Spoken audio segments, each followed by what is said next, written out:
No, man. How have you been? I've been good. How are you, Jim? I'm good. I'm in my garden this morning. It's really Oh, nice. it's beautiful. I want to go there. We'll have lunch. Thank you. Thank you. Come hang anytime. How are Oh, you? sure. I'm great. First of all, I went into this thinking, okay, it's another modern Western and blah blah blah. It blew me off my chair. This is such a tip of the hat to those 70s action Yeah. films. I mean, you even shot it like a 70s action film. Um, Yeah. It reminded me a lot of Grindhouse. It reminded me a lot of young Quentin Tarantino film. This is just an edge of your seat thriller, and it doesn't stop. Yeah. It is a wild ride. It feels like a roller coaster from the get-go. It starts out, it's very calm, and then you know something is off, something bad is going to happen, and then it lures you into this false sense of security. But Francis is such an incredible director and writer. I read the script initially and I was like, this could be a really fun thing if it's done right. And I was like, I don't I think some of this might be funny. I can't tell if this is funny. This could be very serious. And he came here and we sat in my backyard and we talked about South Park for about 3 hours. And Wow. I was like, wow, this guy has a great, okay, this is going to be a funny movie. And it is one of my favorite movies of the last 10 years. Francis is so talented and it was such a blast to do. And all of that, every member of the cast and crew is constantly working for that one unified vision of how do we make this more fun for an audience. It was great. Well, and your character, the reluctant hero, just beautifully written, and you have such great comic timing as well because those Jack Benny type looks Right, just blew right, me Jake away. Penny. Yeah, it was so important to have all of that serious hostage situation stuff be demeaned by this coward that I get to play. My favorite moments in the film are that of when someone's like holding a gun at me and they say, "Can we trust you?" And there's just a long pause before I go, "Yeah." It's like it's so it's like you would normally never do that in a Yeah. noir western, and instead, when you get to do that, you get to predict where the audience is on the roller coaster and give them a better joke than what they were hoping for. It's so much fun working with Francis. Well, you're also a terrific director as well. So I mean, walking into this, you kind of had a shorthand, I would imagine. Oh, In it was all movies. We just talked about movies from the beginning of the day to the end of the day. So much so that Mac Fiskin, the cinematographer, would sometimes say, "Hey, can we talk about this movie, the one that we're shooting right now?" I was like, "We just talked about the Criterion Collection for a month while we were shooting. It was great fun." that scene you described reminds. That's why I brought up Jack Benny was that that famous "your money or your life," and then that long pause. Well, I'm thinking, um, just so well handled, and then Jocelyn is the perfect counterpart to Oh, you. Is She's just amazing. she's so sincere and she's so earnest. And from the get go, we introduce her character saying goodbye to her husband in this very loving way, and then starting her day shift. And it's all of this business of mopping the floors, and she runs this place by herself. She inherited the diner and runs it on her own. So initially, from the beginning, your heart goes out to this poor girl who has to live in the middle of nowhere, and can't escape. And we have this solidarity together because we're both trying to get out of this place in different ways.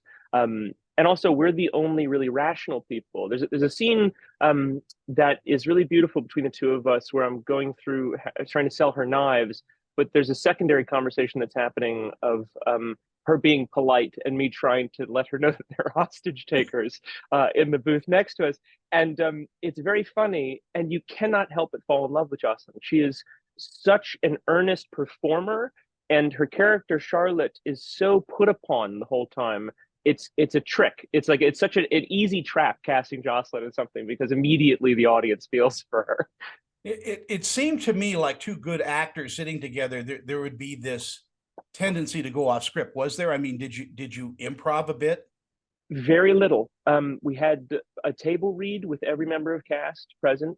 We got to go through the whole thing together and how each scene fit um, into the whole picture, and everybody was interested in that. Francis was the dictator. He was the one that understood the entire story and how each of these things moved. So we all relied on him. It was really wild. This is the first time I was actually just an actor in a feature film, and so I got to sit back and watch him work. It was fascinating.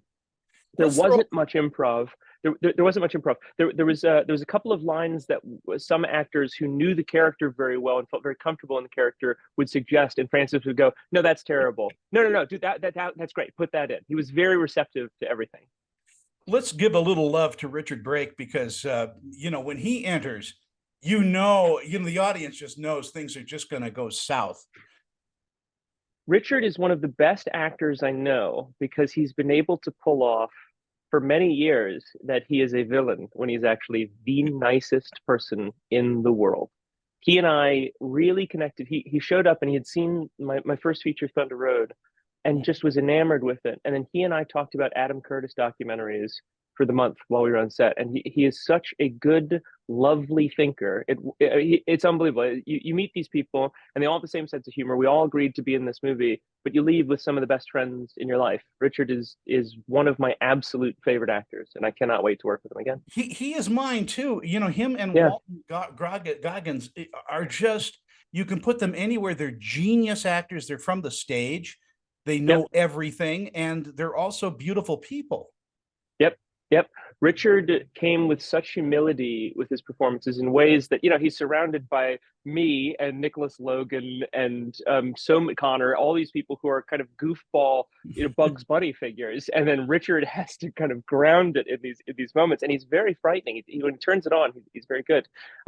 But he was so earnest in trying to make sure that Francis was getting what he needed. He would say, "Oh, let's do it again. Oh, I hope he doesn't use that. Oh, let's do it again." He was so driven to make the thing perfect because we were only in this diner for a few weeks. We couldn't make the movie again. It had to be perfect. He's such a devoted and wonderful performer, and I really do love that guy. Like the stories about him are very true. The mythology behind him is very true. He is incredibly wonderful. And then putting in a wonderful performance is Phase on Love. He's just, you know. His big scene. I mean, and also the small stuff between him and Charlotte when they're talking about the phone cord and stuff. Their relationship, they clearly worked together for many years. They have this loving relationship where they don't want to see each other get hurt. And it's so sad. It's so beautiful, this environment. Francis did such a good job of wielding the heartstrings to make you feel for these two. Faison is so funny and showed up. He was the last person to arrive on set. So he came in very late to the game and had to gear up with all of these other actors, and is one of my favorite parts of the film. It's like he has so many few moments in the film, but when he's on camera, he's like Harrison Ford or something. He kills it. He's so good. He reminds me of Jackie Gleason, who Yes, also, very much so. just, you're judged because of who, your size and all that, but he is so, he's like a mime. He can do anything. There's one small mannerism. He sees somebody shot and he looks and he turns his head away, and it's so sad. And he's like so downtrodden when he was doing that stuff. You've seen him in a million movies. He's in Friday. He's in all of these incredible movies where he plays these larger than life characters. But to see him be grounded is so tragic. It's unexpected in a way. Yeah, I really loved working with him. He was so funny. He smoked cigars the whole time when we were on set. Anytime he wasn't filming, he had these cigars out. Really funny. Jim, what do you think audiences are going to take away from watching Last Stop in Yuma? Well, so far it's been a lot of laughs. So far, the audience takeaway has been, "I can't believe they did that," and I hope that remains. I mean, there's so many things that we were able to pull off that most independent films aren't able to. This really is the center of the Venn diagram, where we're very lucky enough to be able to make something at this level with this cast and also make it ridiculous, make it something that is so rare in the cinematic marketplace and landscape, that is audience driven, that is cinephile driven. I hope that people grow to love it. I think it is one of those cult classics that you hear about. Oh, I think it's an instant classic. Okay, cool. Oh, I'm so glad to hear you say that. And the icing on the cake, as we finish our interview, and thank you so much, by the way, is Barbara. My pleasure. Yeah, Barbara Crampton. What an icon she is, and I love her to death. And then seeing her in this was a shock. And she's so earnest, and she has one of my favorite shots in the movie. It's just her hand coming in with the phone, and it's like a Hitchcock film of just this tension that is hanging in the air. And then her relationship with Connor, Gavin of just like, who is this idiot deputy that I have to deal with in my life?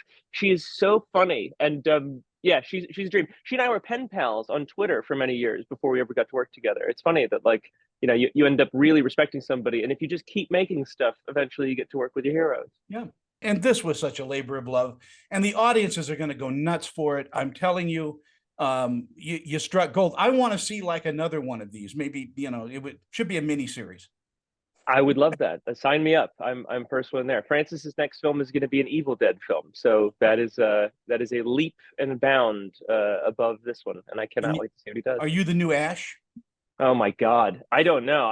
He's still working on it, so like I don't think so. I've told him don't do anything that isn't going to make the movie perfect. We made a perfect movie. Do something else that's bigger and perfect. If anybody wants to come on, do it, but make sure that the movie is perfect first. And ask Bruce's permission first, though. Yeah, Bruce. Bruce would never allow me on set, no doubt. Groovy Bruce. Anyway, congratulations. I love talking with you. I'm going to say goodbye, and you share the name of a very famous voice actor. I know. When I was a kid, there were kids in my class that would come up to me and say, "Do you do the voices on Nickelodeon?" And I would say, "No, I know. It's a different, much older man." Yes. Yeah. Oh yeah, that's me. I'm Winnie the Pooh. That's me. Yeah. I got a sore throat, but I can't do it. Jim, thank you so much. Have a great day. Tony, always a pleasure. And I'll catch up with you on social media, I promise. Anytime. Hit me up. All right.